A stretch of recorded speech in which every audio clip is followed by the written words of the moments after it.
Ganito po ang gagawin natin. Sa ating po first game, ay magtatapat po kayong dalawang nakuha ko. Sige po ma'am, dito po kayo. Yan, sige po. Tapos tatapatan niyo po si ma'am. Pag po masyadong malayo, sige usap po kayo. Kayo po ba naakala ko po ba kayo?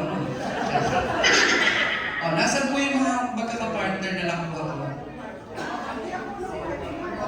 Yan, sige po, magharap po kayo dito. Katulad po ng ginagawa nila. Okay po ma'am, maghaharap po kayo. Kayo din po. Sige po, sundan nyo lang po sila.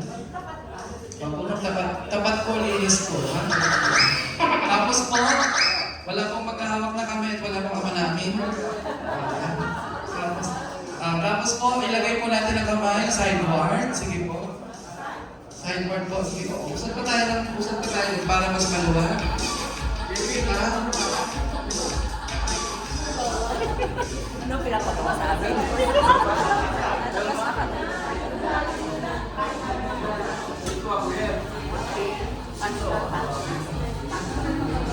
Okay na. Sige po. Pwede po lumuwag pa tayo doon. Sige pa. Kunti pa po. Kasi pa tayo. Sige po. Bawal na mapagod yung mga ito. Bawal na papawisan to eh.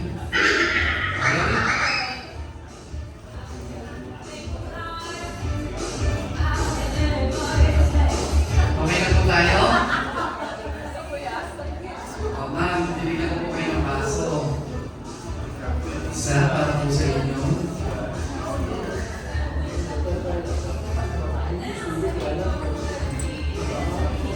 Okay na po tayo. Yung ating pong baso ay ilalagay po natin sa pinakagitna. Sige po, lagay niyo po sa pinakagitna. Ayan. Ayan. Opo. Then itataob niyo po. Tataob niyo po. Ayan. Taob niyo po. Ayan.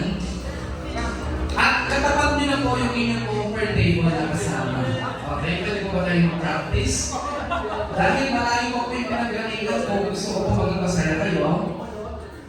Papatuloy ko na po kayo, ha? Oo. Eh, pambibi naman siya.